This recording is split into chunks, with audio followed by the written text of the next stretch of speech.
Good evening, everyone. We'll call the meeting to order. We'll begin with the land acknowledgement statement. We acknowledge that the ground on which we live is the traditional territory of Caldwell First Nation, of the Three Fires Confederacy, and the original people of Point Pelee and Pelee Island, and its surrounding lands and waters, and that of the Huron-Wendat and Wyandot peoples. We recognize and respect the First Nations who are stewards of the land and waters of Turtle Island and who have embraced this stewardship since time immemorial. We would also like to acknowledge contributions of other nearby First Nation communities and all original people across Turtle Island. We'll now have a moment of silent reflection, followed by the playing of our national anthem.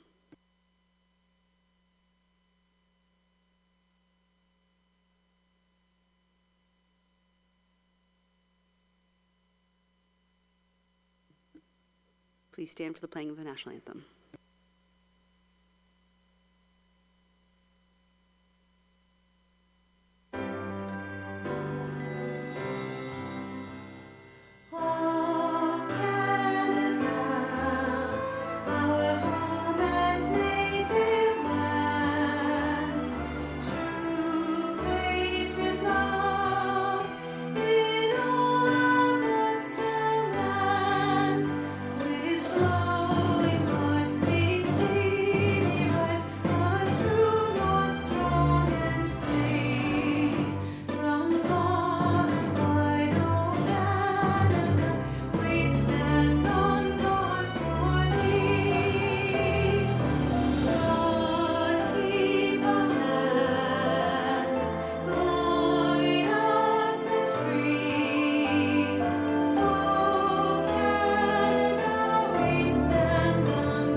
Okay, we have the adoption of our agenda for March 11th, 2025. Be adopted as presented, moved by Councillor Carrick and Deputy Mayor Capata. All in favor? That carries. Any disclosures of pecuniary interest? There being none. Adoption of the minutes of the regular meeting of Council held February 25th, 2025. Moved by Councillor Burns, support by Councillor Carrick. All in favor? And that carries. Just a couple comments for this evening. Our boat ramp early bird pass is open to LaSalle residents until March 31st. It's a $130 fee or $90 for seniors aged 55 plus. The regular fees begin on April 1st. The LaSalle Fire Association's 16th annual Detroit River Walleye Classic is set for Saturday, May the 3rd. And this is a community fundraiser to benefit our local community programs, organizations, and families in need. Early bird registration is open again until April the 1st. Register through the LaSalle Fire website or social media. And finally, two very important pieces of information. I know our social media or our communications group has done a great job sharing these messages, but beginning March 24th, we have two closures to be aware of on our roads. We have Turkey Creek Bridge Rehabilitation Project, which is a 2-month closure. And then we have the Matchett Sprucewood intersection improvements, which should be about a 1-month closure. Visit our website for more information, including detour information at lasalle.ca/PW projects or our news page on social media or on our website. And that's it for tonight. We have no public meetings and or hearings, presentations or delegations. So we go into our staff reports, which is item 1, our strategic plan refresh draft update presentation. And we have our Director of Strategy and Engagement, Dawn Hodre, and I will let you do the following introductions. Thank you, Mayor Merlash. The report on the agenda just provides a bit of background information about the strategic plan update and how we've got to where we are today. So I'm just going to turn it over to Chris and Olivia to walk us through a presentation about the draft framework and where we're at this point. So Chris Loretto is with us in person. He's the managing principal for Strategy Core Inc. And online with us is Olivia Leahy. She's a senior consultant, management consulting and municipal affairs for Strategy Core as well. We'll let them walk through the presentation, and of course, if council has any questions, you're welcome to ask them throughout. Thank you. Great, thanks, Dawn. Thank you, Your Worship. And members of council, it's great to be with you on this beautiful Tuesday evening. It's nice to see the sun out and some warm weather returning. And so with spring being sprung on us very shortly, it's always a good time then to talk about how we're working through to refresh the town of LaSalle's strategic plan and looking forward to the next 5 years or so in the growth of the community. So what I'm here to do tonight is to present to you the work that has come out of the workshop that was held with council back a couple months or so back, some fairly significant consultation with the community and with staff inside the organization that has come together in the form of your draft strategic framework. Strategic framework, just fancy language for this is the bare bones of the plan, the core elements of the refreshed strategy for the municipality going forward. And what we're seeking to do tonight with council is to get your approval in principle with this framework, your general comfort level, so that this might go back out both for comment from yourselves, but also comment from the public and from staff within the organization to get their perspectives on the draft as it exists and get the benefit of their input and insight to bring back to council some recommendations as to how the framework itself might be further strengthened on its way to being finalized and put into action by the town staff. If we can go to, not the next slide, but the slide after, we are in the home stretch of the process. The process to refresh the strategic plan commenced in earnest in late August of last year, and the time in the fall was spent doing fairly significant public outreach and engagement to get the people of LaSalle's perspectives on the future of the municipality, getting them to look at the existing strategic plan, tell us what they like about it, what they might want to see changed or what they might want to see added in the next iteration of the strategy for the municipality. And then, of course, working with council itself in the form of a workshop and then working with staff to begin to build out the next iteration of the strategy. I think it's fair to say in everything that we heard, there's a high degree of pride in the community,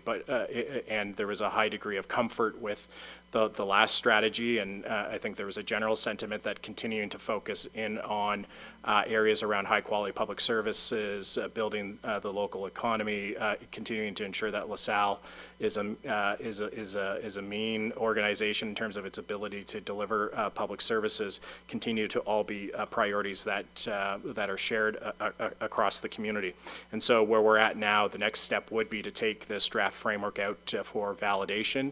It's always a good idea to take our draft thinking out and get the benefit, show folks how their input was used and the product that has been developed, but also to get the benefit of some additional eyes to tell us where we've hit it on the head and where we may need to make some adjustments in order to get to a finalized product that everybody can rally around and be supportive of. If we go to the next slide, I do just want to touch, before we get into the details of the framework itself, refresh council on what was involved in the engagement with the public and with staff and yourselves within the organization. Prior to the workshop with council, we had the opportunity to sit down with each and every one of you for 30 minutes to, again, get your perspectives on the current plan, where you see the municipality going, what you'd like to see reflected and or prioritized in the next strategic plan. We also engaged staff.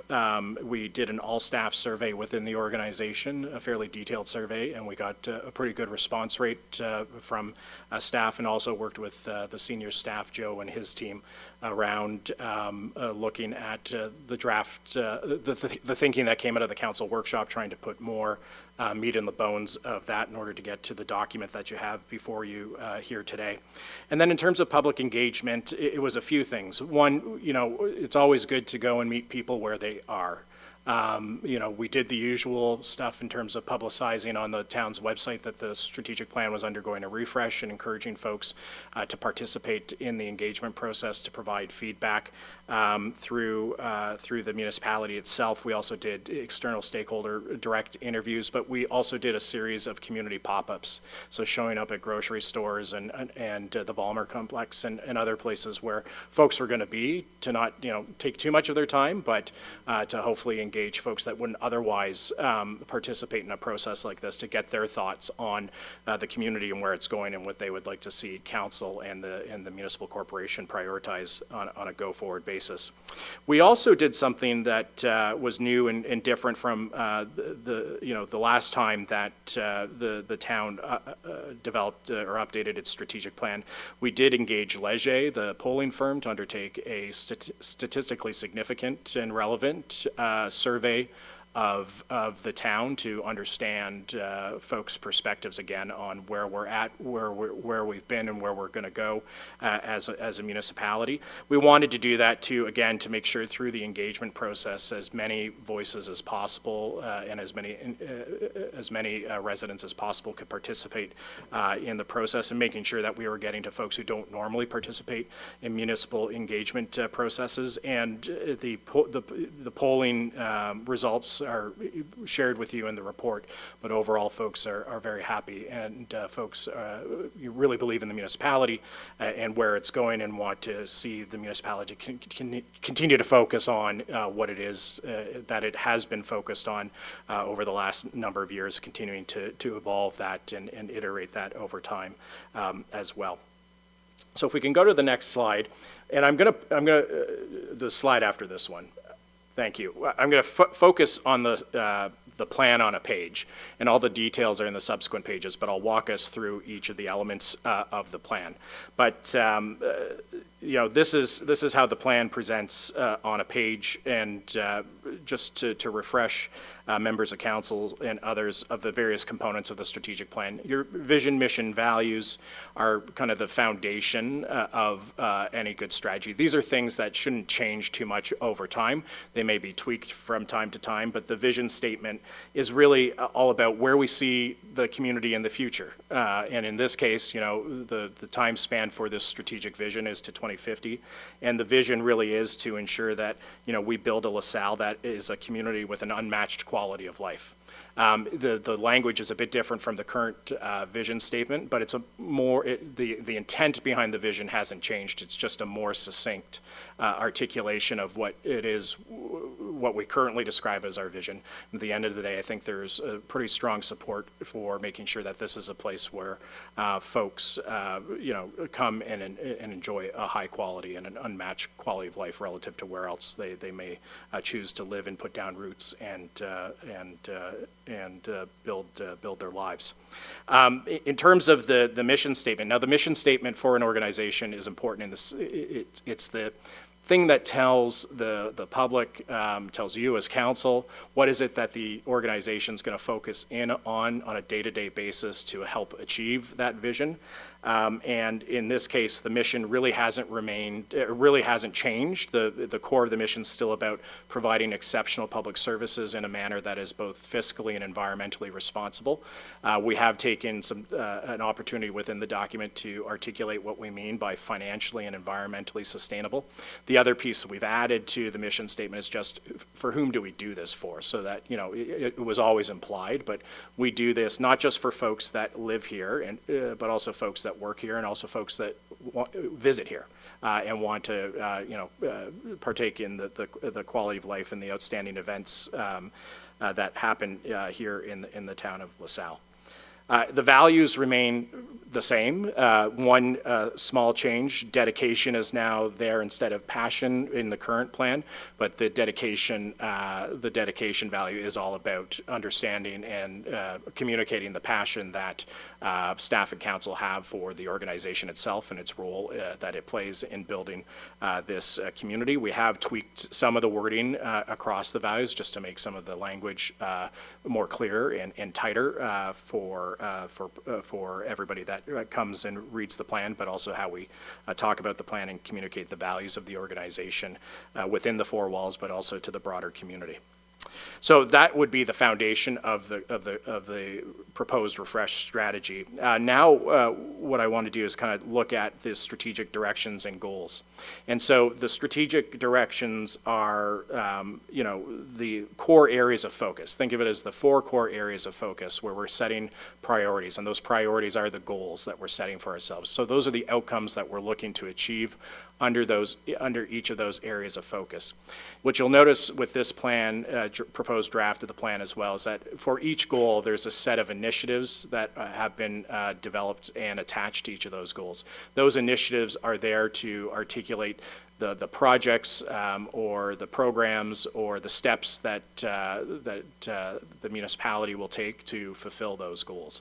And those are the things that over time would be resourced through the budget process and through the operational planning processes of the municipality, and the things that would be used to try to continue to demonstrate progress in achieving the overall vision for the municipality. The 4 pillars or core directions that are set out here are consistent with the 5 that are in the current plan. There was just some consolidation of the pillars down to 4, but we continue to focus in on high-quality public services and infrastructure, focus on building connections within the community and with the community with interest holders, stakeholders outside of the community, building the economic and community, building the vibrancy of the local economy and the local community, and building the organization and the culture of the municipal organization to ensure that we are delivering against this plan. For the public services and infrastructure pillar or direction, we have a statement here about what is meant with respect to that area of focus, and it's really about delivering high-quality municipal services that are innovative, adaptive, and responsive to evolving community needs, never being content with what it is that we have and what it is we do today, always thinking through how we can do better in terms of delivering the public services that people rely on, and doing so in an efficient and effective manner. And there are 3 goals under this core pillar.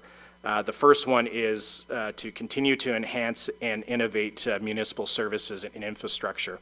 And the initiatives with respect to this goal really focus in on things that have already been completed, but there's more work to do around implementing some of the plans and priorities that have already been set by council, particularly through your long-term vision documents and plans, your master plans, and making sure that we're looking at what is in those and thinking through as a municipal organization, what is it that we're going to pursue over the next 5 years, how we're going to phase that out, how we're going to build that into our budgets and our plans and our priorities in order to move those pieces of the municipality forward. It is also, too, about making sure that the town's infrastructure assets are in a position to deal with the continued growth that you expect as a municipality. But it's not all about growth infrastructure. It's also about the infrastructure that you already have today, and making sure that continues to be in an outstanding state of repair, so that people can continue to rely on those assets. You're also being prudent fiscally over the long run by keeping those assets in a good state of repair by improving our asset management reporting and planning capabilities as a municipality. The second goal is with respect to elevating service level performance planning and decision making. And that really is about a number of things from an initiative perspective. One is making sure that we have a framework for understanding the service levels, the services we have and the service levels to which we deliver currently, and understanding if those are properly calibrated, for lack of a better term, and making sure that we have the internal capabilities to be able to measure and report on our service levels across municipal departments. And this is important not just in terms of helping taxpayers understand the value that they're getting in return for their tax dollars. It's also important for future budget planning and understanding how you need to resource public services in order to meet those service levels, or how those service levels may need to be adjusted to match the ability of taxpayers and others to afford the services. It's also about being more proactive and more disciplined around enterprise risk management, knowing there's no shortage. It's not just about insurance anymore. There's no shortage of challenges that face a municipality these days. And so what are we going to be able to do in terms of having our own enterprise risk management framework that we can use both as senior leaders within the town and council to be proactive in anticipating what our risk, what the threats are in our environment, how we plan to deal with those so that we avoid major risk events and that we're able to ensure that we continue to deliver high quality public services in a manner that is affordable for those that live here. And the third and final goal under this pillar is around strengthening the town's role in mitigating and improving resiliency to climate change. And this is about taking the time over the next 5 years to understand what are the right organizational approaches to take to for the corporation to play its role in helping to address the challenges that we face with climate change. And that means understanding, measuring, and reporting on our climate impacts and supporting the integration of longer-term climate impacts into our thinking around the services and the infrastructure that we have and we deliver on behalf of our residents, and factoring that into both our operational and capital planning over time. It's also too focused in on an initiative around continuing to look at how we expand public transit options, not just because it's good for the environment, but it's also critical to quality of life for folks to get to and from work or get to and from the store or other places that they want to get to within the municipality, looking at our multi-use pathways, our trail networks, which are both kind of natural assets that people enjoy recreationally, but are really important in terms of our ability to maintain our natural environment and deal with climate change, and also looking at things like electric vehicle infrastructure as well. The second, and the pillars aren't in any particular order, but the second pillar is around building those community connections, and the direction here is focused on strengthening the town's connection with residents, its relationships with key partners, and its approach to engaging the communities and its partners on shared priorities. And we heard a lot in the workshop that we did do with council about how important it is that we are able to communicate in a two-way fashion with our residents, and that we're always aware of what is important to the folks that you represent around this council table, and also make sure that we're getting clear messages out so people understand how the municipality is doing and what great things are happening in the municipality as well. And so there are three strategic goals under this pillar. The first one is around maintaining and strengthening the community's connection with nature, heritage assets, and cultural identity. And the initiatives here are focused in on updating your parks master plan and using that as the basis to make investments to preserve your green spaces and focused on enhancing the amenities and accessibility and sustainability of those amenities that you have within the community. And it's also about looking at developing a cultural master plan. We heard in council workshop, and we've heard from others, wanting to continue to not lose sight of where LaSalle came from and what its cultural history is, but also what its cultural identity is today, and how that's going to continue to evolve over the next number of years and decades. The next strategic goal is around proactively adapting and evolving how the town communicates, engages, collaborates, and coordinates with residents and community partners. And again, this is all about not just continuing to do our very best with the tools we have today to engage and communicate with residents, to get their input on things like this and the other major initiatives undertaken by the town, but it's also looking at adaptive and innovative tactics to get people involved in their municipality and get their voices heard, and their participation in the building of LaSalle as a municipality and as a community.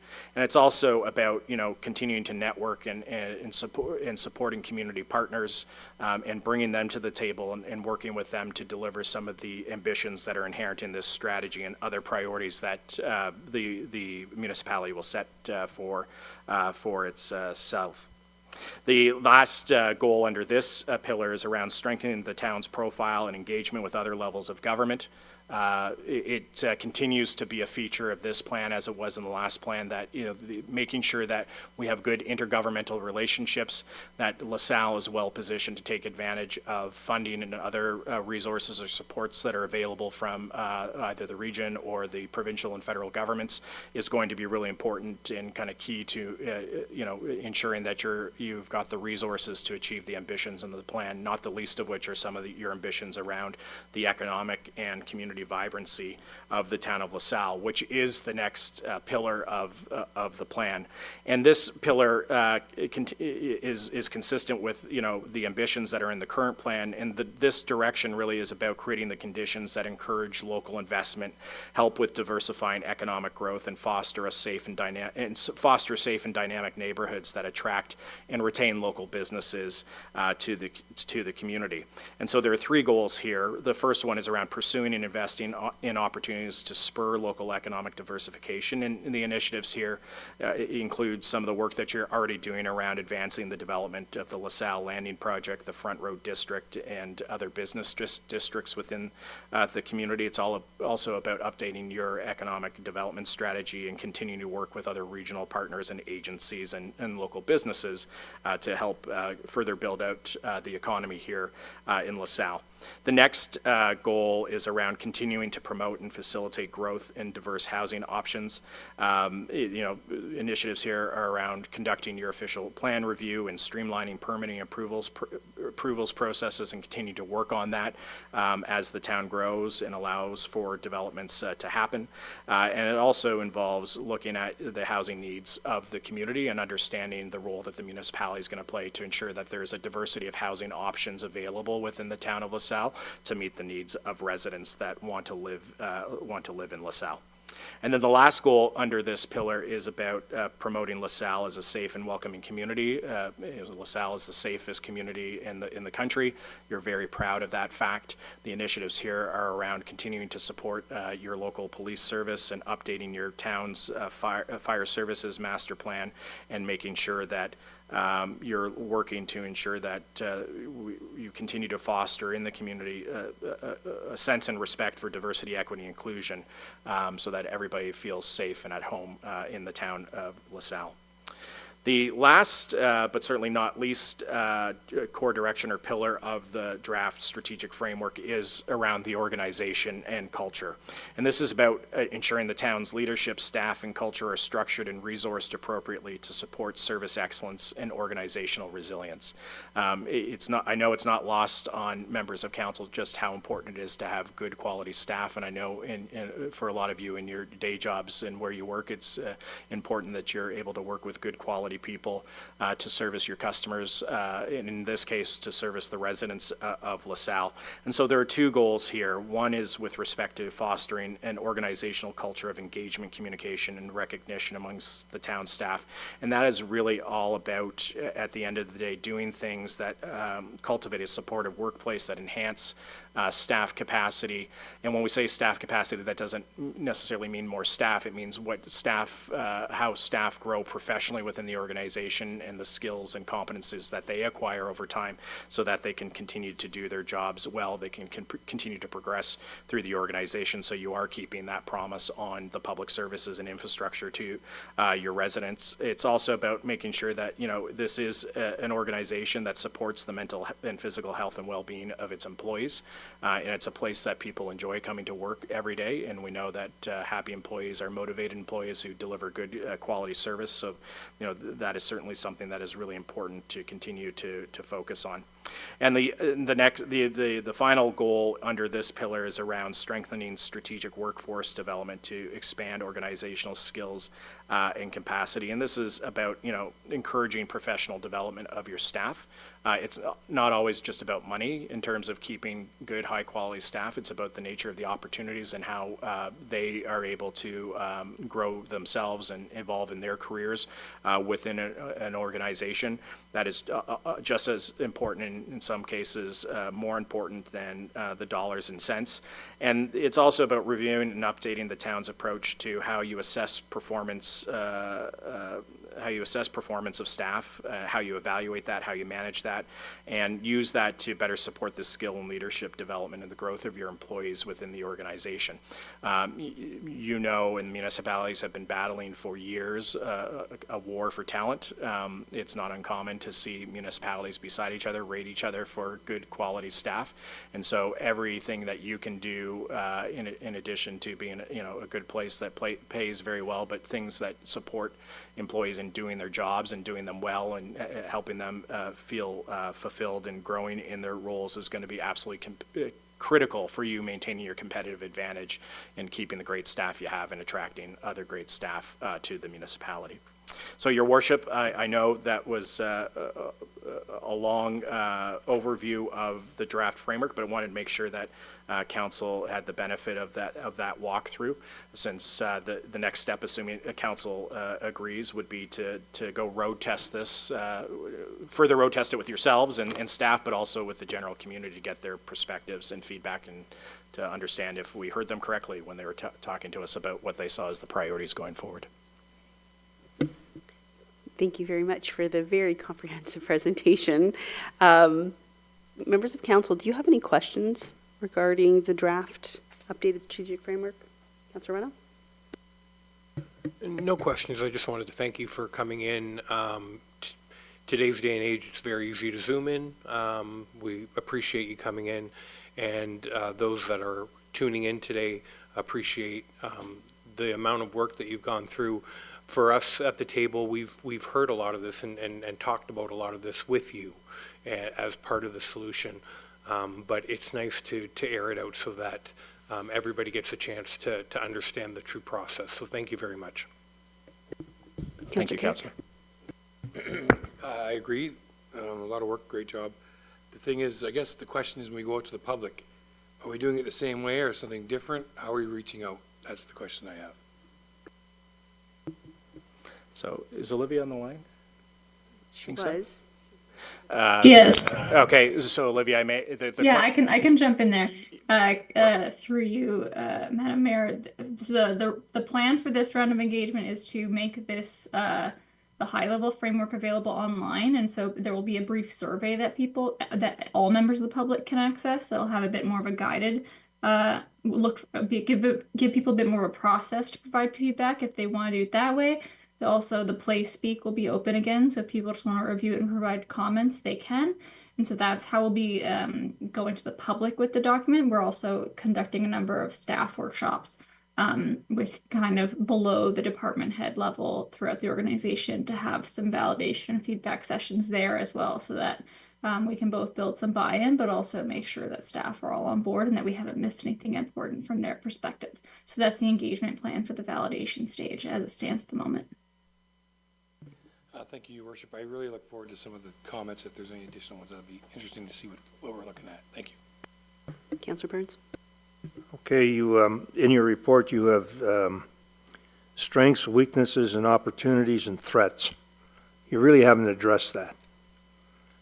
So how do we improve where we're not up to par or not up to snuff? And I look at the weakness that most taxpayers don't agree with tax increases, and what is the strategy behind that to make it more palatable for them? Are we not explaining ourselves well enough to them? Because I know this, and I like Mr. Ford, but he at AMO makes this wonderful statement. I've not increased your taxes in 9 years. No, but he's downloaded to us. So in your findings with other municipalities, I'm sure I'm not the only one, how do we, as a council administration, explain that to the residents? Because the perfect example is just policing. Our fellow municipalities get an increase, and he gives them 25% more. We didn't get anything. So that's a cost to us and my taxpayers, and I would suggest we could probably be 3 or 4% at least less than surrounding communities if we got our fair funding. And unfortunately, Chief, we'd have to have OPP Because that would be a big reduction, but our citizens won't put up with that. So do you have any strategies in those areas? Or I may have missed it in the report, but that's what I'm kind of interested in, is it's fine we do this well, but how do we improve what we don't do well?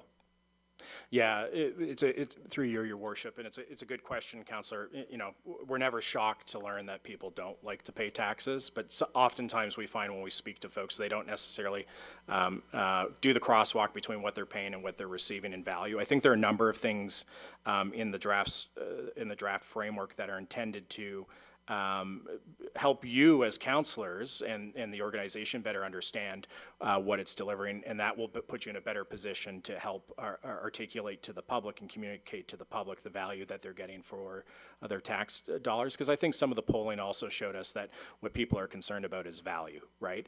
And so things around understanding under the public services and infrastructure pillar, understanding your service levels, being able to articulate those service levels and talk to people about the level of service that they're getting in return for the dollars that they're paying through their taxes or through their fees is going to be a really important feature, and that's why it's specifically in there. And continuing to look at those over time so that you're always looking at that balance between what folks can afford and what folks expect in terms of the services that they receive. That's a kind of a core mission of the municipalities that develops its plans. The other thing too, I think that's important in that public services pillar is just, you know, the commitment around long-term asset management. It is not sexy at all. And I'm sure those are probably some of your least favorite things that come to the council table, but really important, right? Not just the stuff we see, but the stuff we don't see, understanding where that's at, making the right investments over time. That is all about you know, shaving points off a future tax increase if we do that properly, right? So that's how, you know, that's hard to communicate, people, but those are important things that you need to be doing. So it's, you're in a position to talk about why investments you're making today in capital, not just the new shiny stuff, but the stuff that's been there for years or for decades, why that's important to do today, so that you're saving taxpayers, today's taxpayers money in the future, but you're also saving future generations of taxpayers money by taking that kind of approach.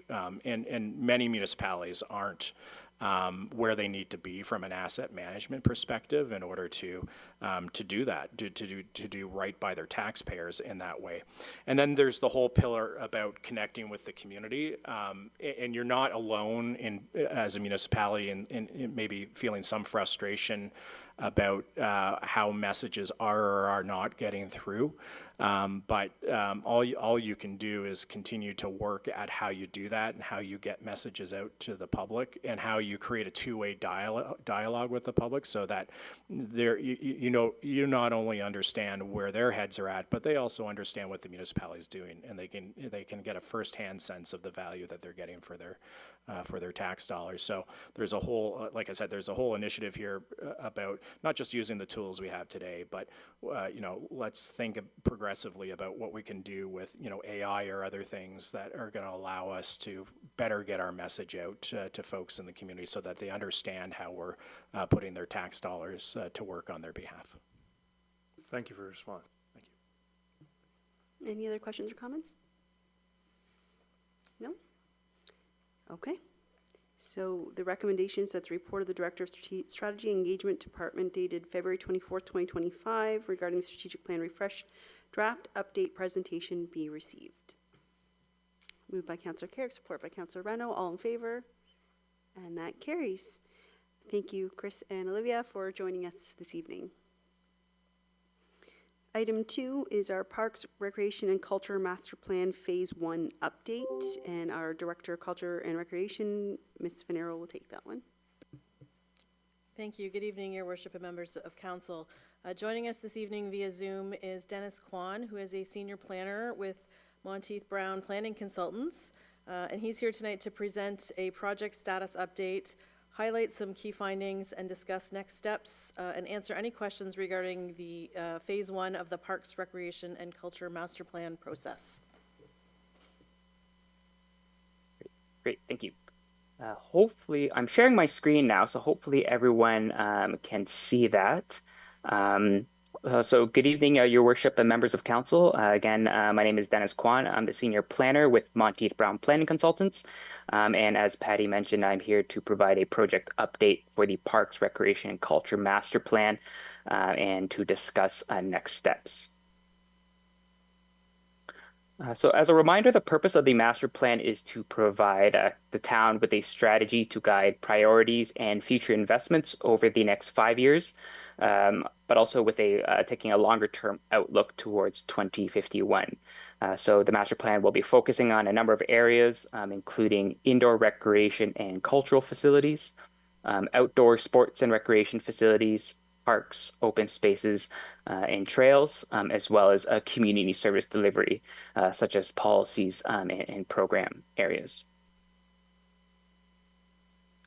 We initiated the master plan process in August, and to date, we've completed the first 2 phases of the master plan, including a background review, as well as community consultation.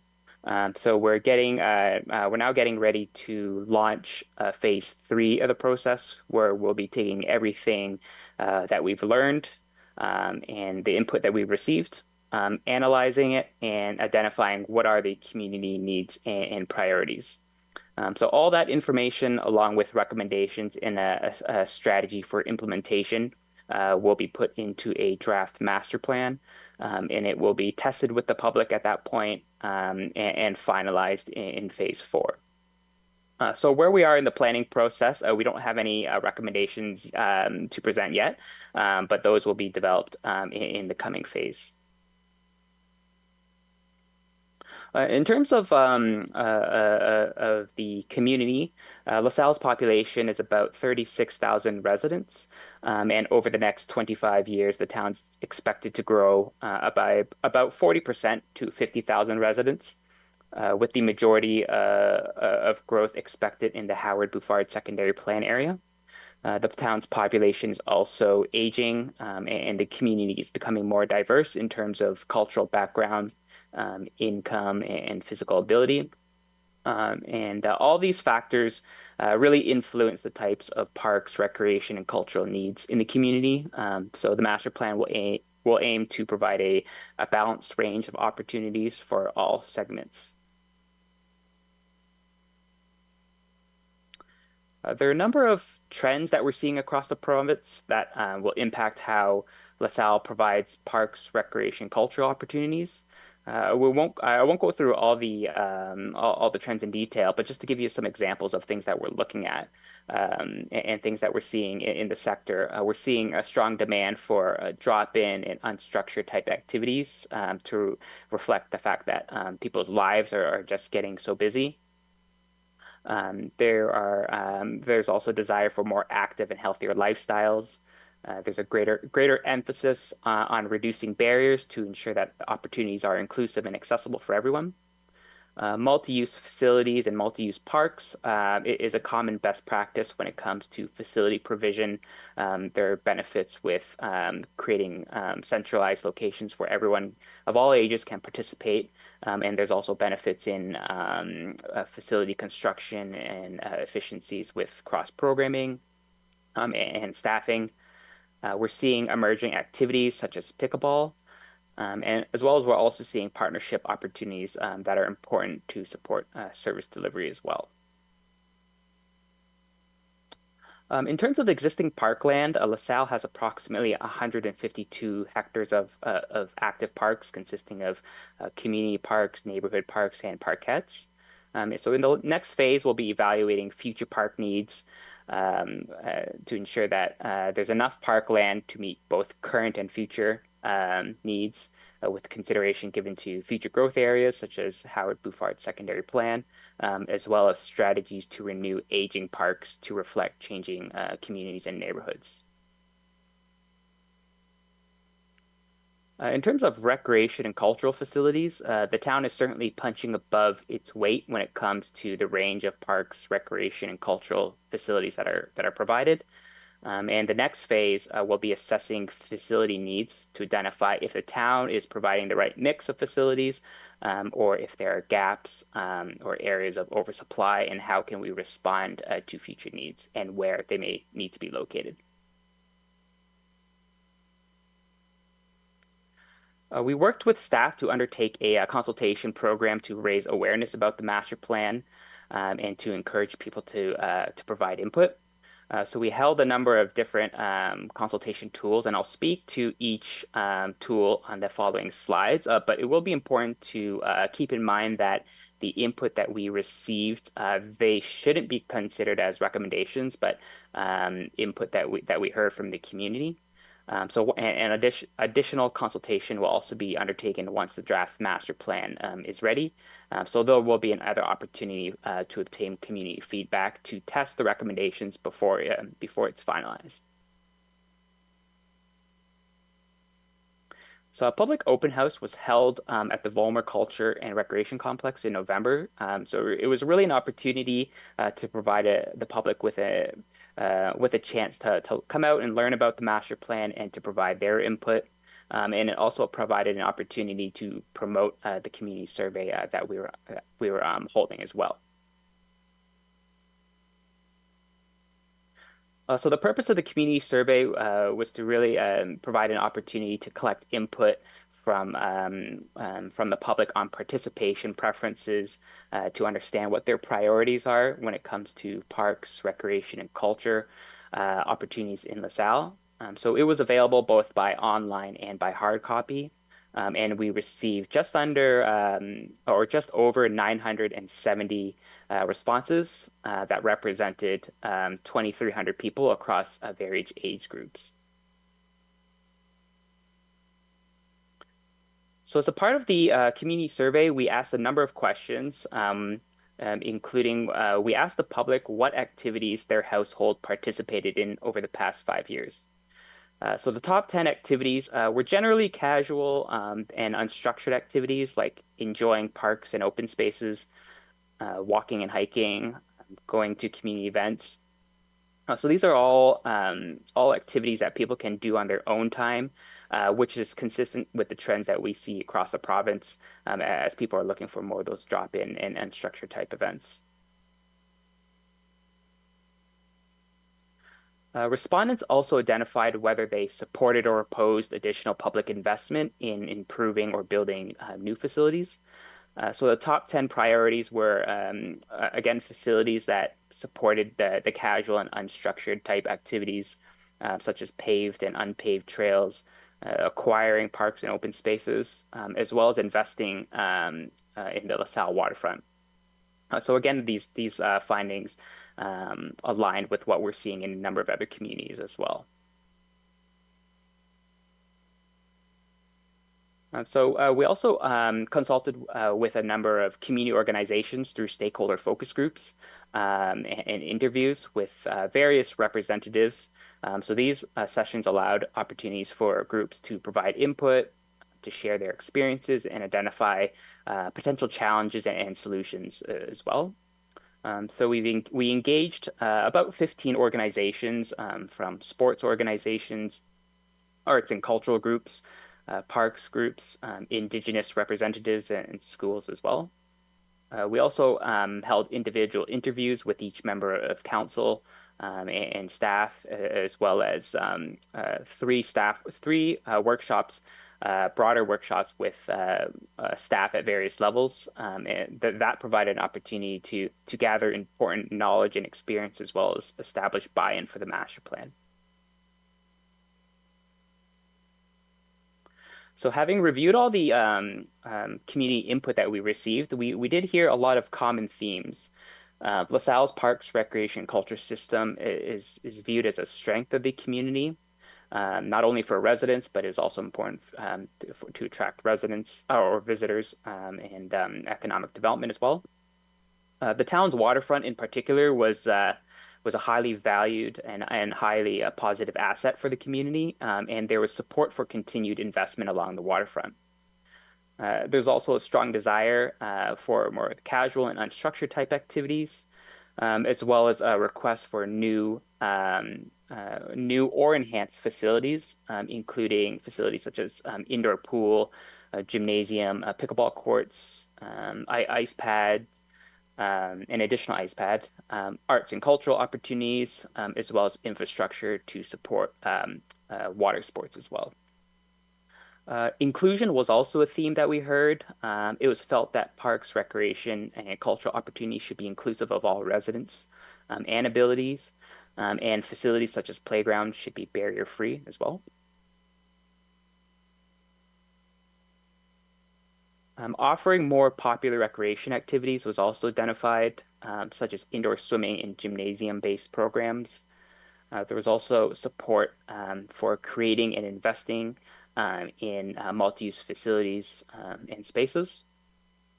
Residents also felt that parks and trails and open spaces were important, and they supported continued investment in this area. And more could be done to recognize built and natural heritage, with suggestions for more public art, using existing facilities to deliver cultural activities and events, as well as conservation, environmental conservation, and programming.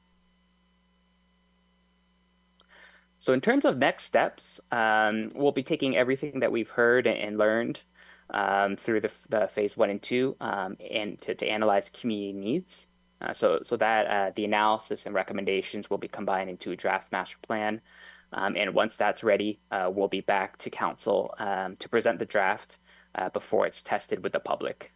So once the testing period is over, we'll review the feedback to see if we got it right, or if adjustments need to be made before it's finalized. And in terms of finalization, we're targeting just before summer of this year.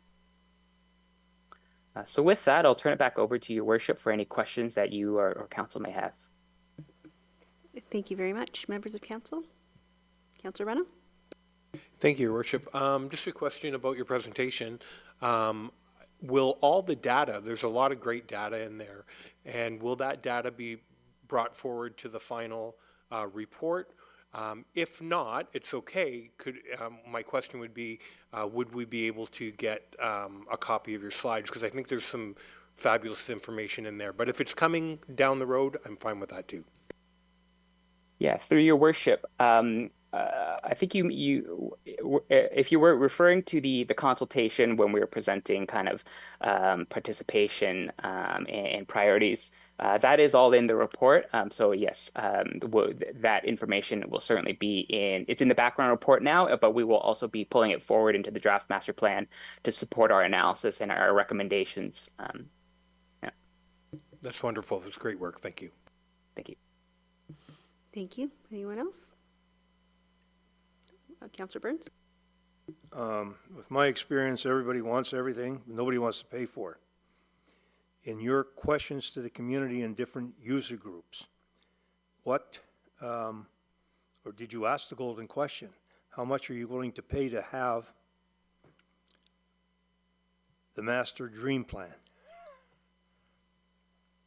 Or was that not on your to-do list?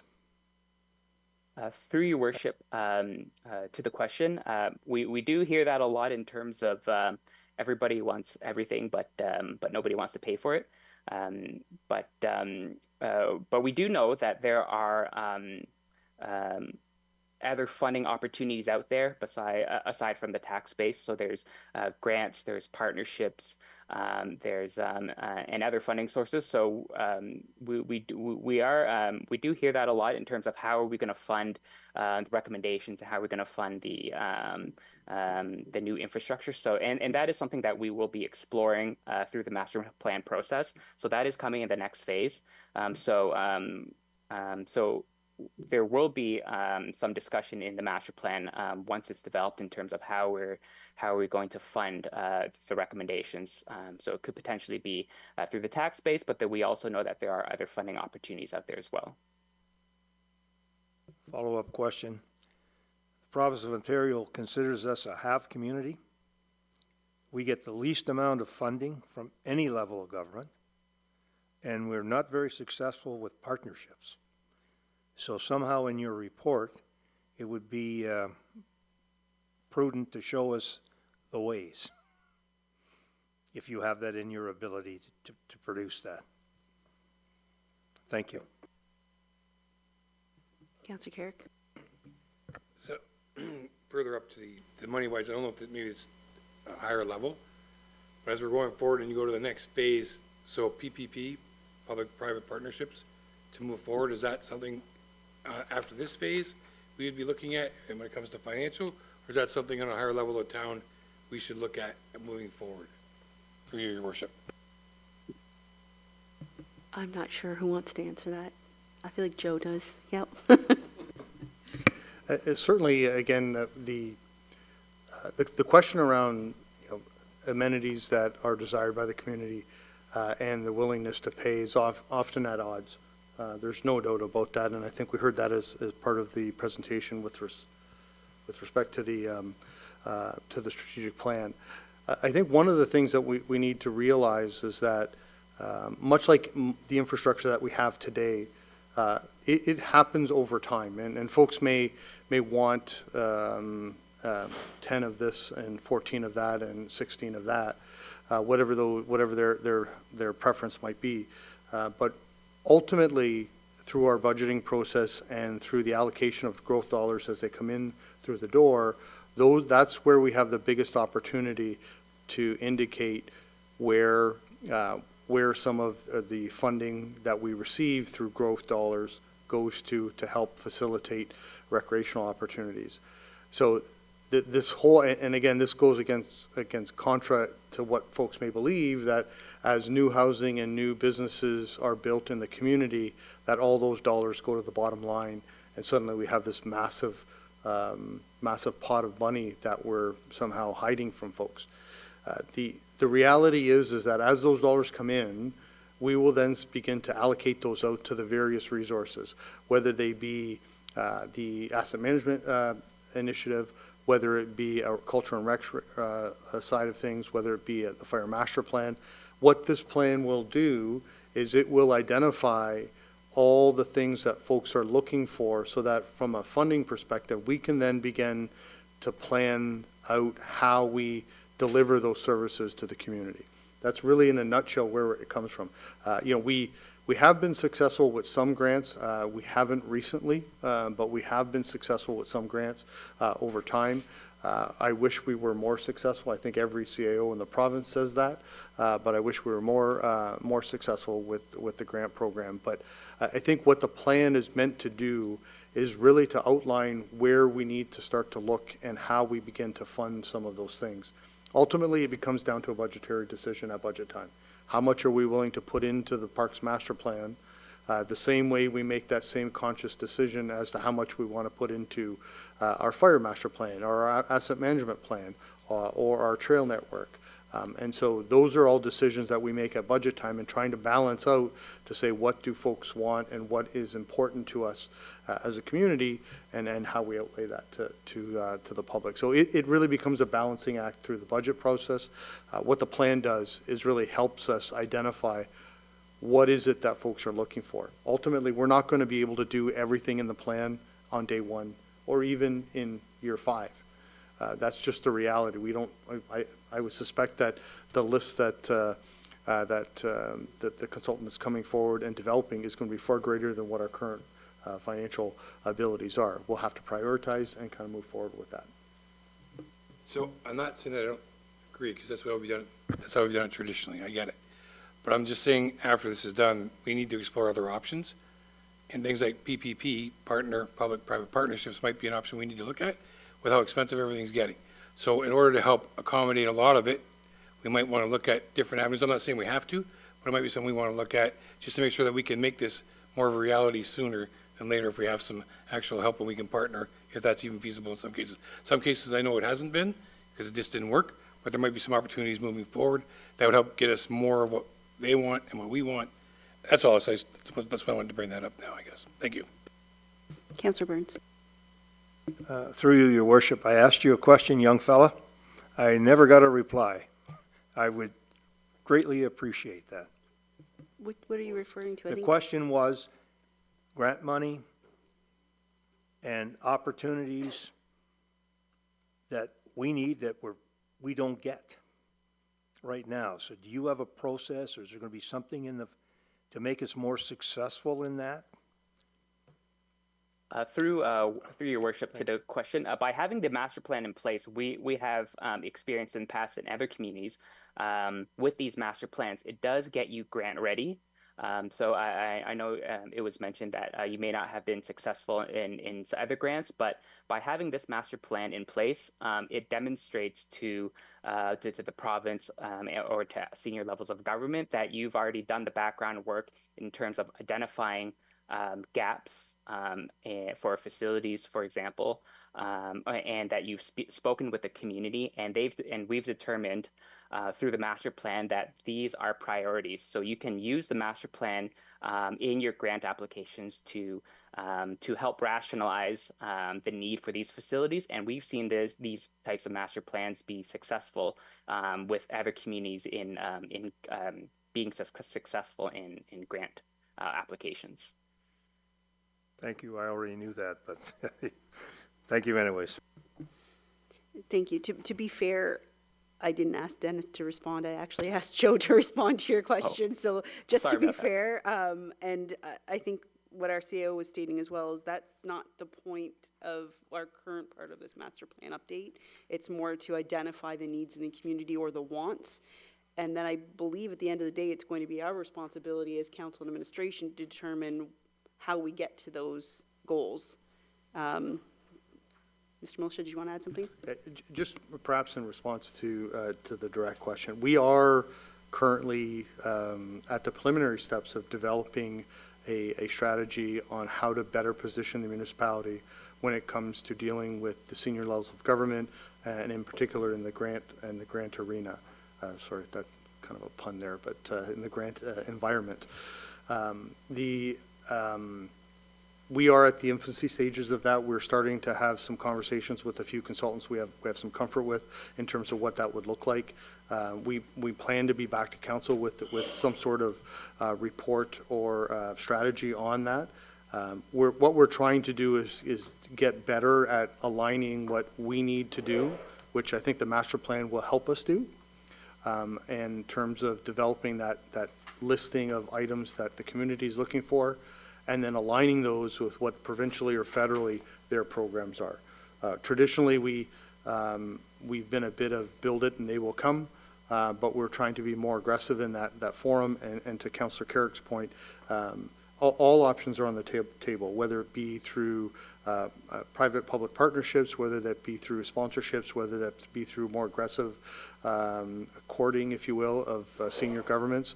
Those are things that we realize from administrative, and I think we've heard it from council. It's part of the strategic plan under the second strategic strategic direction. I want to make sure I got the nomenclature right, in that whole idea of better aligning with the senior levels of government. We have done over the last probably 5 to 8 years. We've probably done more of that than we did in the first 15 years of my career here. But we're trying to be more aggressive in that frame. I would say that I wish our results were more relative to the efforts that we're putting in, but it's a bit like a conveyor belt. We need to put a lot of things at the front end, and hopefully at the back end, we'll start to get some. Thank you. If there's no other questions or comments, there is a recommendation that the report of the Director of Culture and Recreation dated February 3rd, 2025, regarding an update on Phase 1 of the Parks, Recreation and Culture Master Plan be received. Moved by Councillor Reno, support by Deputy Mayor Capata. All in favor? And that carries. Thank you, Mr. Kwan, for joining us. Thank you very much. Have a good night, everyone. You too. Item 3 is our Strawberry Festival 2025. I guess this is the budget? Budget. There's missing a word. Missing a word here. I was like, what is this? Our Director of Culture and Recreation, Ms. Finero.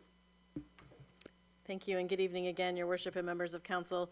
The report before you is regarding the 2025 Strawberry Festival budget, as well as we are bringing forward an updated agreement with Robertson Amusements for the supply and operation of the amusement rides at Midway Games for 2025, 2026, and 2027, and also authorization for the road closures needed to execute the festival. I did want to note the Strawberry Festival will take place starting June the 5th to Sunday, June the 8th. And I wanted to note that it will coincide this year with Art in the Park.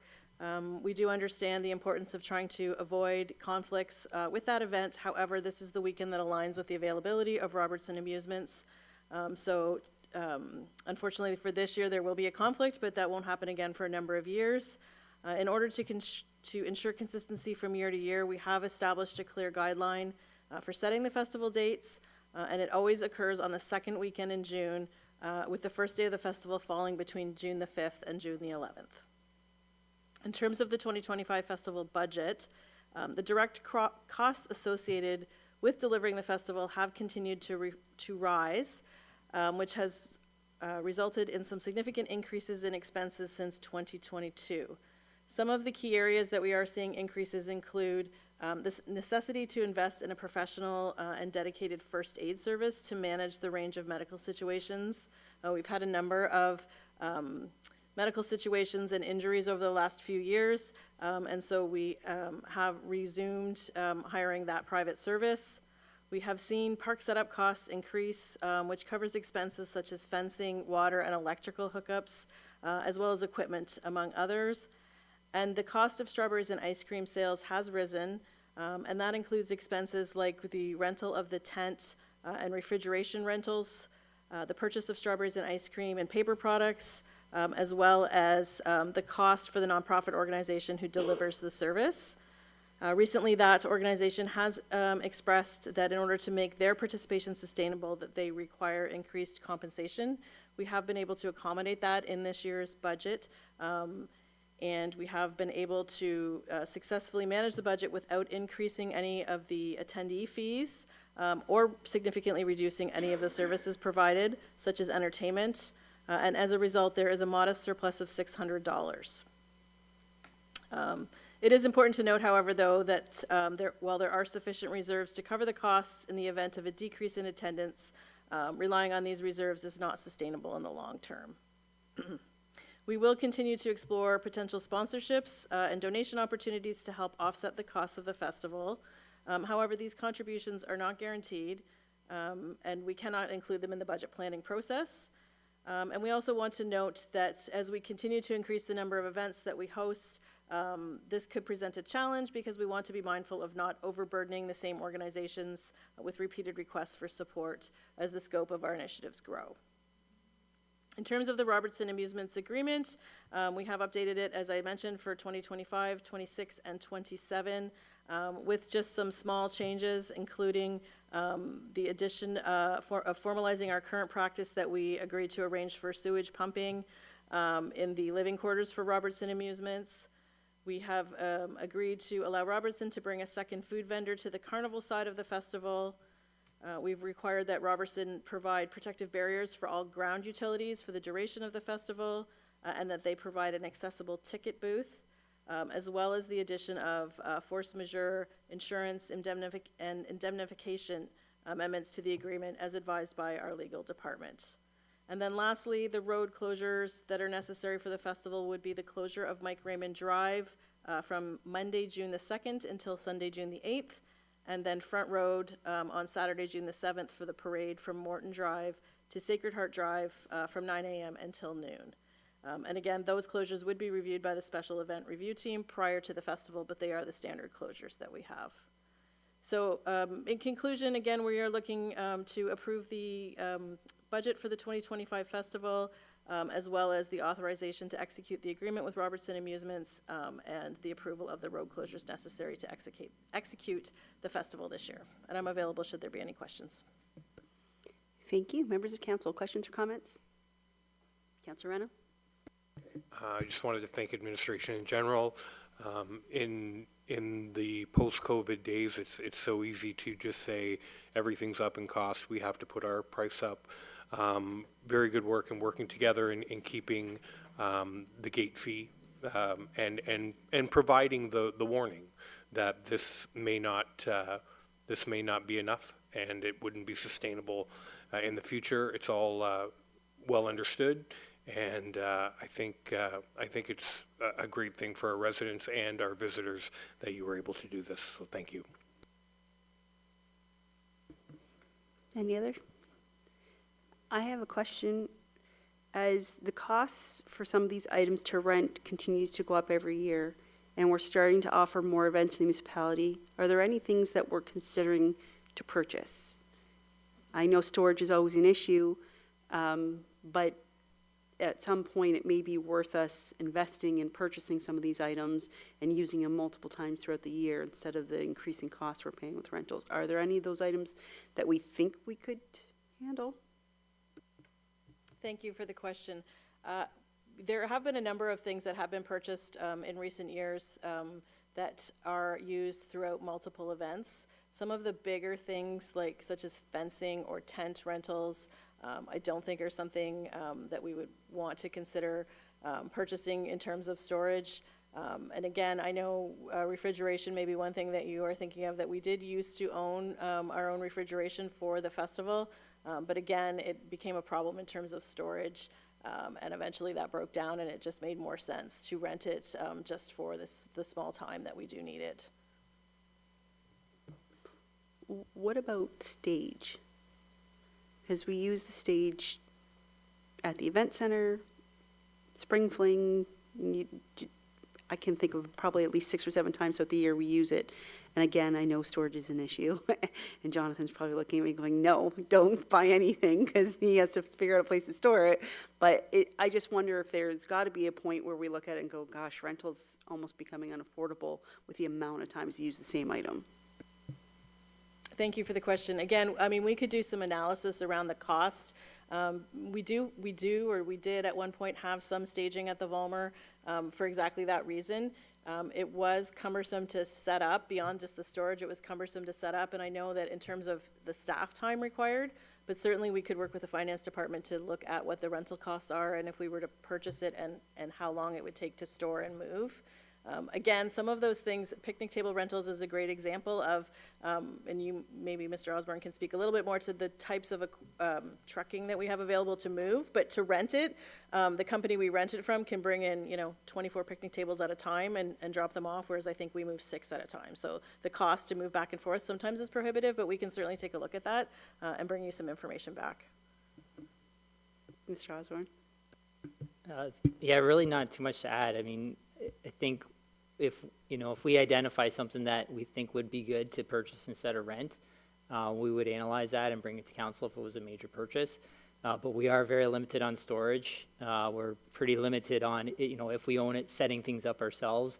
We only have so much staff capacity for those types of things. So we can, brainstorm, continue to brainstorm about if there are things that are better to purchase than rent. But I think at the moment, we feel pretty comfortable with what we're renting versus what we own, but it's always something that we'll be looking at. Thank you, I appreciate it. I'm not looking for a report or extra work or anything like that, but in your planning of events, if you see something that you think may be worth it, then yes, maybe we could have that discussion, but I'm not looking for any extra work to be done on this at this time. If there's no other questions or comments, you have a recommendation in front of you. I can go through it. There's 3 different parts. No? Yes? You want me to go through it? Move the recommendation, all 3. All 3. Councillor Burns, support. Councillor Carrick, all in favor, and that carries. Item 4, our business networking opportunities. Our Director of Strategy and Engagement, Ms. Hadre.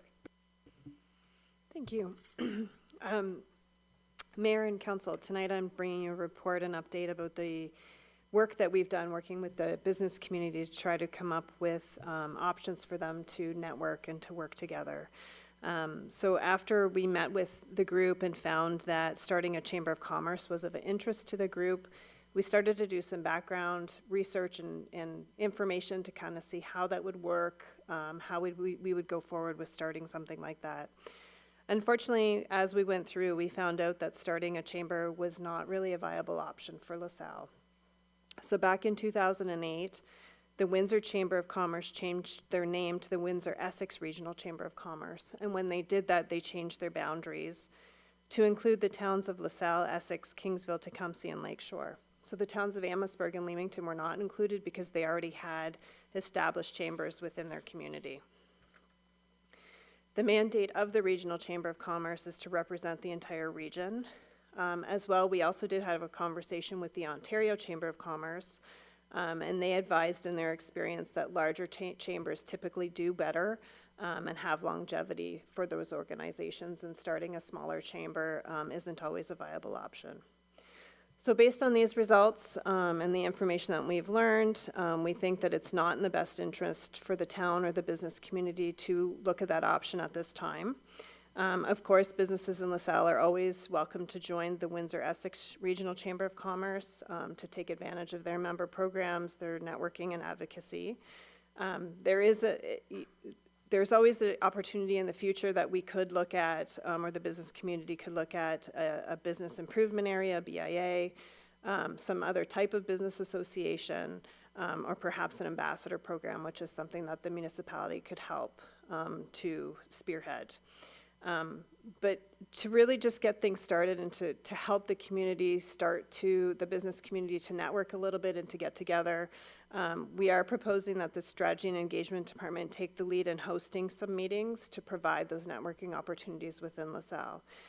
So a suggested schedule for 2025 would be a business networking meeting in May, which would tie into Economic Development Week. The same thing in October for Small Business Week, and then look at perhaps in November a Mayor's Business Roundtable. That would allow the community, that business community, to network a little bit, to get to know each other, and then we could build from there, and we could look at going forward in 2026, we could look at other sessions and other options for the business community based on how the response is in 2025. So today I'm looking for authorization from council to move forward with that plan, to build on that going forward, and then continue to work with the business community on those networking experiences. Thank you. Thank you. Members of council. Councilor Kerr? Thanks. So doing something is better than nothing, and I think this is at least a step in the right direction.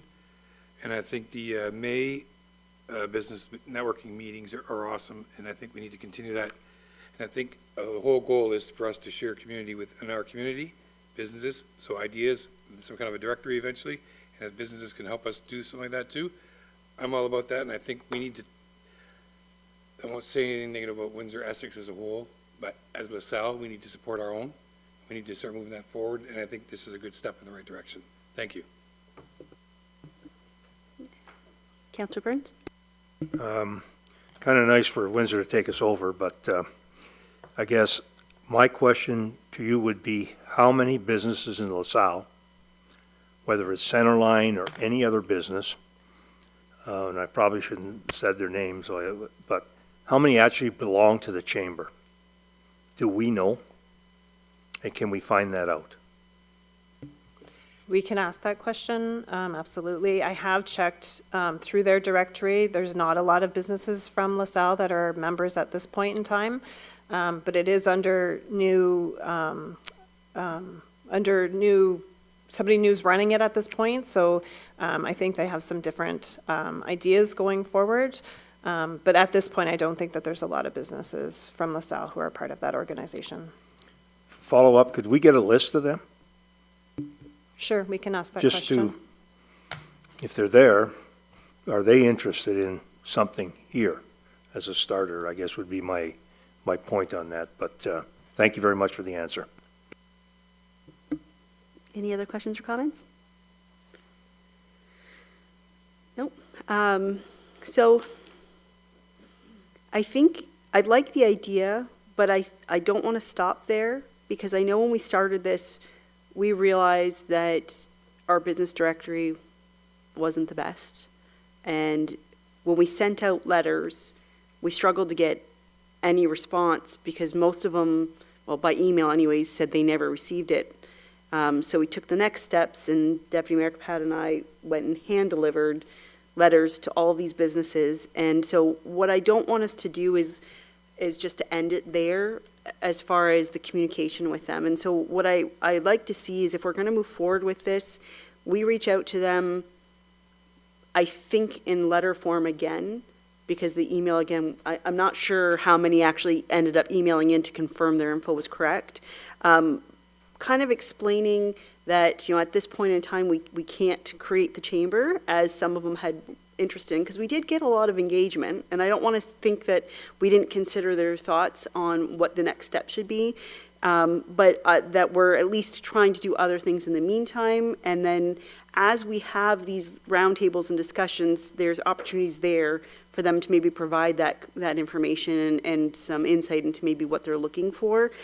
So I just would like those letters to be kind of like a closing the loop on what we've done to date, because I feel like I've had a few people say, you guys canceled the meeting, what now, right? So I think we need to close the loop on that, make them aware of the upcoming dates in the year that we're looking at.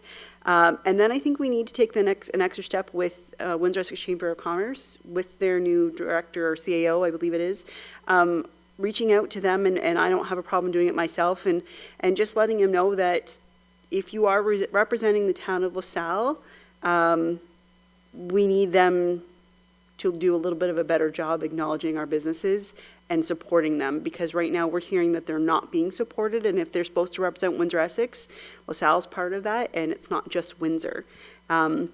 So if it's, I know the new person's just recently in their role, so give them some time to settle, but I wouldn't mind reaching out and just letting them know the concerns that our business community have, and trying to find ways to continue that open dialogue with them.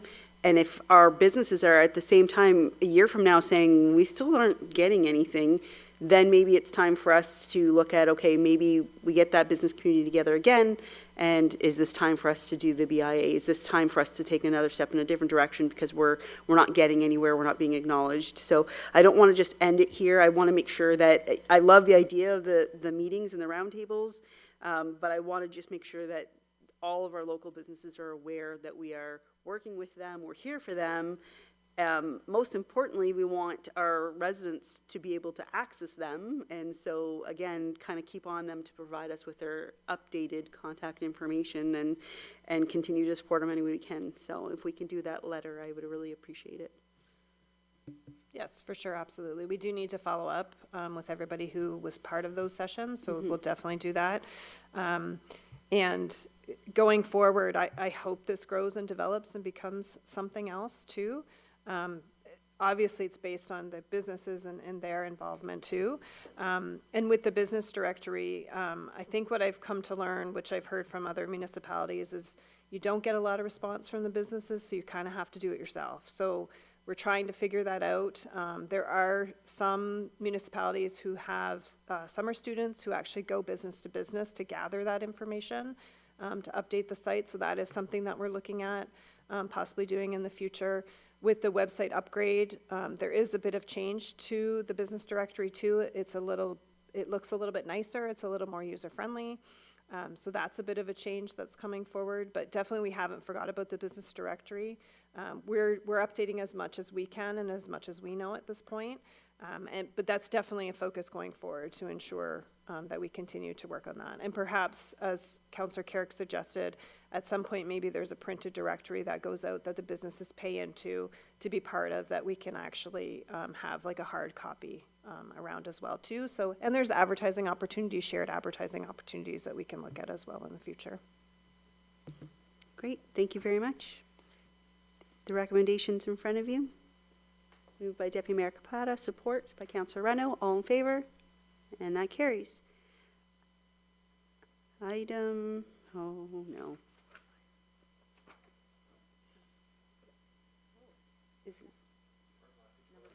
Yeah, no, I know it's number 5, but I thought maybe I missed a different area because it's not. I'm back to number 1, so I wanted to make sure I wasn't missing something. You guys are trying to throw me today. I don't.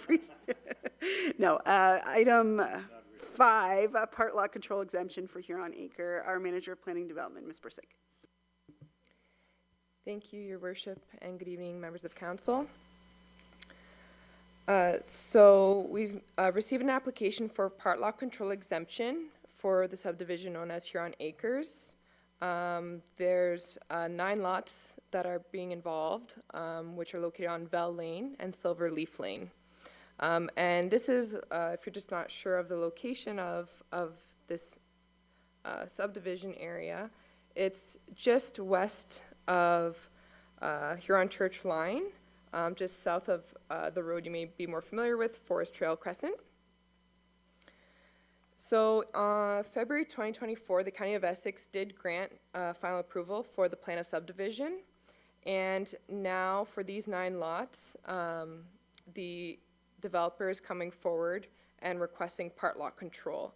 What that will accomplish is subdividing these 9 lots to create 18 for semi-detached units.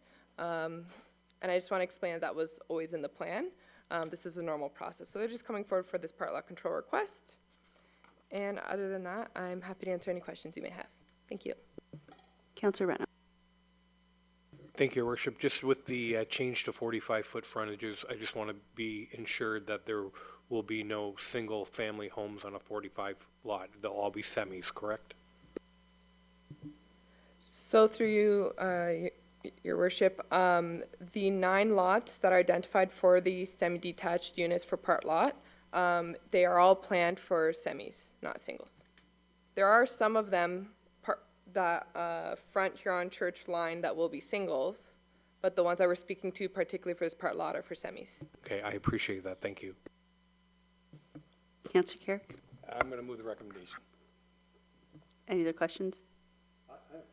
Councillor Burns. Am I missing something here, or does the applicant have another subdivision in the same area where there are semis going up now? From this Silver Leaf seems to go through to his old development. And if it backs onto the one in front of it,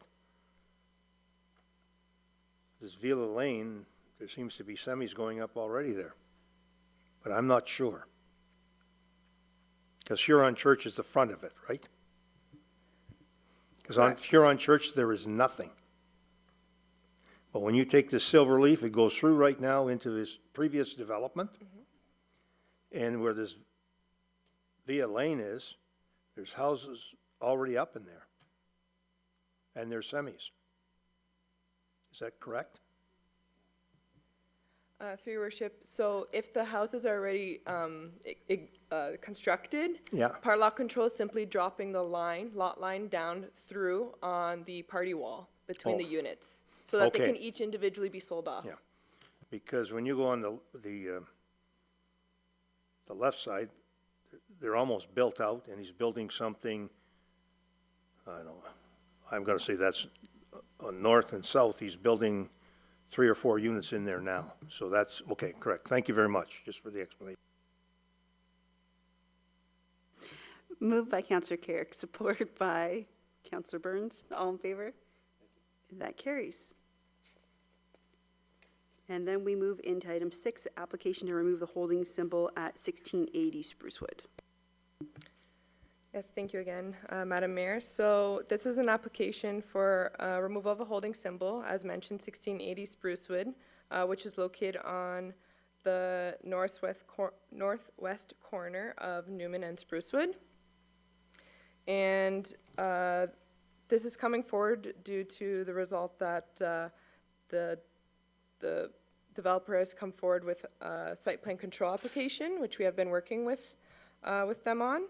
The property is currently designated Town Center District in our official plan, and it's zoned, currently Town Center Zone 1 holding, which of course we're looking to remove the H off the TC1 zone there. Other than removal of the H, we've been in review, of course, of the site plan, and the development proposal does conform with the town's official plan and zoning bylaw. What they're looking to construct here is a 3-story mixed-use building consisting of approximately 130 square meters of commercial space and 5 apartment units. In addition to the removal of the H request, there is also a municipal property conveyance that the applicant is seeking, and that's in order to consolidate a portion of the closed alley that's on the north portion of the subject lands, so that alley goes out to Newman, if you will. And the cost and formal transfer of that property conveyance will be captured in part of the site plan agreement. And with that, I'm available for any questions you may have. Thank you. Questions or comments? All right, recommendations of the report of the Manager of Planning and Development dated February 12th, 2025 regarding the request to remove the holding provision from the property known as 1680 Sprucewood Ave be received, and that council approves the applicant's request to remove the holding zone symbol from the above noted lands, and that council deems the portion of the land closed alley abutting the applicant's property as surplus land, and that the sale of these lands are incorporated into the corresponding site plan agreement to be registered on title, and that council adopts a corresponding bylaw for removal of the holding provision on the subject lands. Moved by Councillor Reno, support. Councillor Carrick, all in favor? And that carries. We have the consent agenda.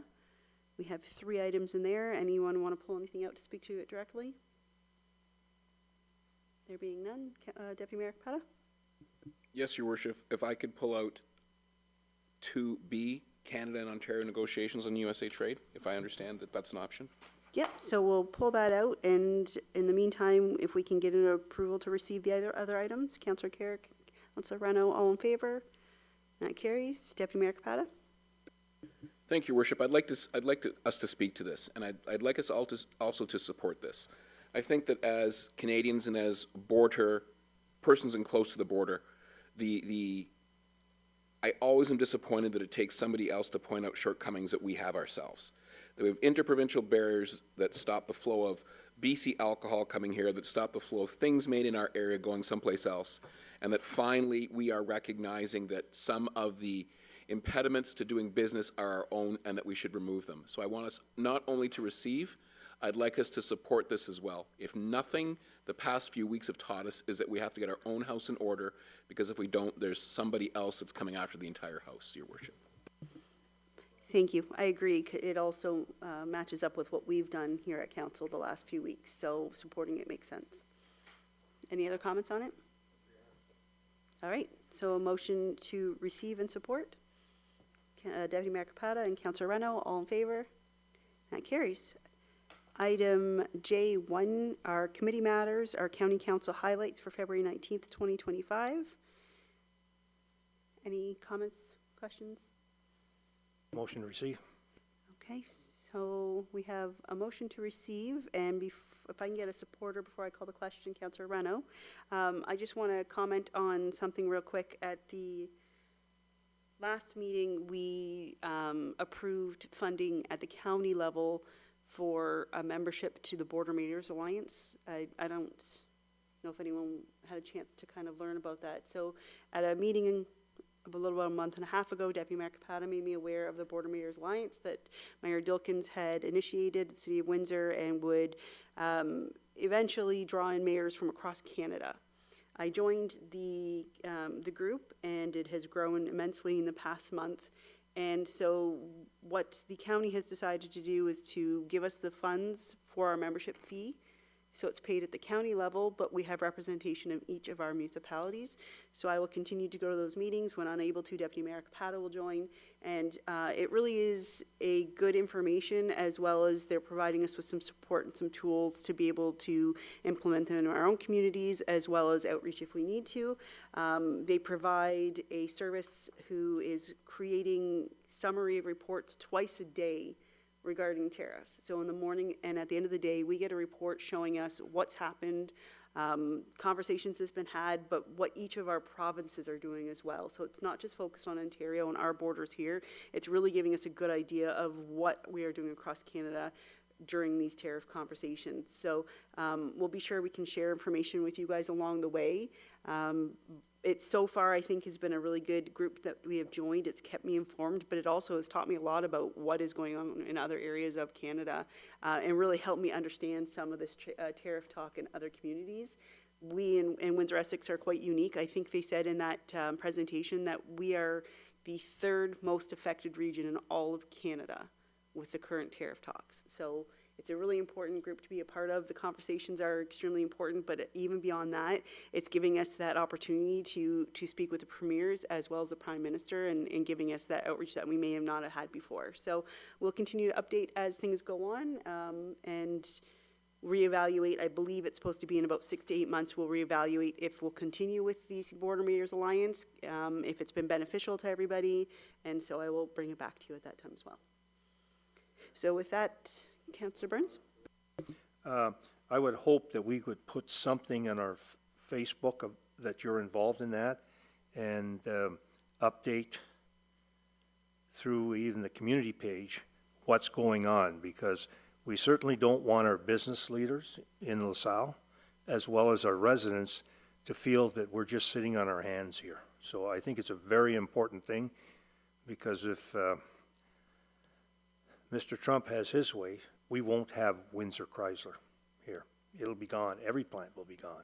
So kudos to you, and I think it's very important that we communicate that to our residents. However we do it, I leave that to Ms. Audrey and yourself, and thank you for doing that. Thank you. There is some assistance through the Border Mayors Alliance. The group that they've hired, Crestview, actually supplies us with some social media information to be able to share. That's being shared across Canada as well, and then you can kind of fine-tune it to your own community. I think it also would be a great idea for us to maybe somehow share the motions that we put forward at the last couple meetings. Between myself and Deputy Mayor Capata, we had a couple, and we've done a few even at the county. It might be good to share those as well, so that people in our community know that, you know, we are doing something. We may be the smallest of the fish in the ocean here, but we are still out there. We're listening, and we're trying to do what we can in our own community. And I will say I appreciate Mayor Dilkens for initiating this. I realize his city is going to be one of the most affected, but it does really affect all of us in the county just as much as it does the city. So we'll update you as things go, and I will communicate with Ms. Audrey any information we get for social media campaigns. Okay, so if we can, we've got a mover and seconder just to support. All in favor? Great, that carries. Any questions or statements by council members? Deputy Mayor Capata, and then Councillor Burns. Thank you, Your Worship. I've got two. Most recently, I received an email from a resident about cutting some bushes, whatever we want to call them. And I understand that it might be in a natural water course. And I just want to make sure that I understand so that when I see this resident, I can give the appropriate response. So I guess, Your Worship, I guess my question would probably be to my friend, Mr. Osborne, is what is a natural water course, and what does that allow us to do, so I can articulate the answer back to the resident? Thank you for the question. I don't actually know the exact definition of a natural water course, but I do know that they're not a municipal drain under bylaw. And I guess a layman's term definition that I can think of is something that's kind of adjacent to a natural body of water. Typically, it provides drainage, so and it's not man-made. It more or less is one way to define it. But we do not undertake maintenance on natural water courses. We don't have the jurisdiction or authority to do so. Pretty clear to me. Thank you, Worship. My second. And again, it might be to my friend, Mr. Osborne again. I had an email from a resident about, and now the snow's gone. The question's kind of late, but the question was, of course, they watched somebody slip and fall by a transit station. And the transit station had not been cleared in and about the station and actually physically there. So I'm just wondering, I think I knew the procedure for clearing these transit stations. I just want to make sure, again, I can get back to the resident with the appropriate response. Yeah, the transit, like bus stops, bus stops they're on our priority list for snow removal. Near the top, they're not the very first thing, but I believe they're the second one down. Also kind of depends on if it's our stop or the City of Windsor stop.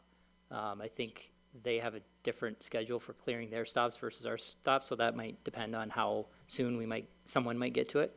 But they are on the higher end of our priority list. I'm not exactly sure what level they fall in, whether it's 2 or 3, but they are up there after we kind of cover our emergency services area.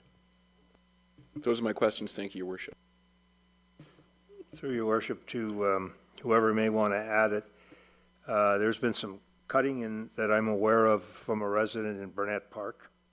I guess I would like to know how that happened and why it happened, so I can get back to the resident, as the Deputy Mayor says, because I viewed it today. It's shocking how many living trees are cut, and I thought we had a bylaw, we would never cut a living tree on our properties. Councillor Burns, we have a very good answer for that, because I've had to look into it for another resident as well, and Mr. Osborne can provide the answer. Thank you. Yes, we are, the town has undertaken a natural, an enhancement work, environmental enhancement work within Brunette Park. It was part of a permit that we went through to undertake other works within the town. So we had a qualified biologist they led us through the whole permitting process, and they came up with a strategy that would be overall beneficial to the environment to create this, increase the habitat or enhance the habitat within Brunette Park. I know when trees are getting cut, it just doesn't look quite right, or people get the wrong idea. But when you look at historical pictures of Brunette Park as well, there are more clear areas, not cleared areas in that they're cut, but naturally clear areas that provided some of the good habitat for some of the species at risk. So this is in a bit of an effort to enhance that, get back to where it used to be in a way, as far as having some open areas for the habitat to exist. For the thing, but they were concerned there was a development going in there, is the number one issue. And if we're clearing for snakes, shame on us because they're on the path sunning themselves. But, I mean, I advise every member of council and go see. It's something I never thought would happen in Burnett Park. So thank you for the explanation. I'll get back to our taxpayer. Thank you. I got, like I said, I got the same, from another resident, the same type of phone call concerned about a developer, and I explained exactly what Mr. Osborne gave me, and they weren't necessarily accepting of it, but I also explained to them that there was a biologist, that this is not something the town can just do without the proper permit and the guidance of MECP, I believe, right? So it's not something we can just go in and do whenever we feel like it. It's a very controlled process, and it is supposed to enhance the environmental features and protect some of our species. So there is a good reason for it. I know it doesn't necessarily look the best, but I can say the same thing about the hydro cut. Every few years when they come in and they just clear that hydro cut, it's kind of sad to look out there at the time, but within a couple years, it's beautiful and lush again, and it's just a continuing pattern that we have to go through in order to support the natural habitats. Final comment, maybe you can put it on Facebook, just so everybody knows. Now or a month from now, it doesn't matter to me. Okay. Any other questions or statements? None. We will move into notices of motion. Councillor Burns? Thank you. I'd like to council to consideration at the next meeting, whereas the town of LaSalle recognizes our community youth mental health treatment and well-being within the town of LaSalle and the Windsor, Essex area. These youths are experience serious emotional and mental issues, difficulties. I would like to move a motion, silver sponsor for Maryville Night Run of $1,500 from the Mayors and Council's Program Services and Grant. Thank you very much. Thank you. Any other notices of motion? We have no reporting of a closed session, so we have bylaws, and there are 3 this evening that will be given a first, second, third reading and finally passed. 2025-025, a bylaw to amend zoning bylaw number 8600 as the town's comprehensive zoning bylaw as amended. 2025-026, a bylaw to amend zoning bylaw number 8600 as the town's comprehensive zoning bylaw as amended. 2025-027, a bylaw to provide that part lot control shall not apply to certain lands within registered plan number 12M704. Moved by Councillor Reno, support by Councillor Burns. All in favor? And that carries. And then we have our confirmatory bylaw, 2025-029, be given a first, second, third reading and finally passed. Worship, I just forgot one thing. Could I? Nope. Done. Please? Yes, With go your ahead. pleasure.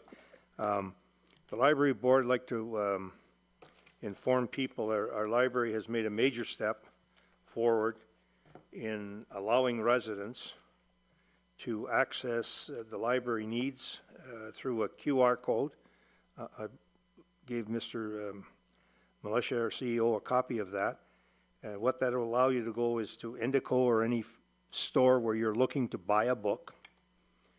You scan the code and you type in the name of ABC book. It's available in our library. There's no need to buy the book anymore. You can use your library card and have it reserved for you. And there's a whole bunch of other enhancements within there. And I certainly like to make that available. And hopefully we can put that Q code on our Facebook with some library note. And if administration, Craig Adams can probably, the CEO for the library board, would have more information, or a technology person there. But I did ask them to contact the town, so we get that on there. I think it'd be a great saving and another good reason to join the library. Thank you.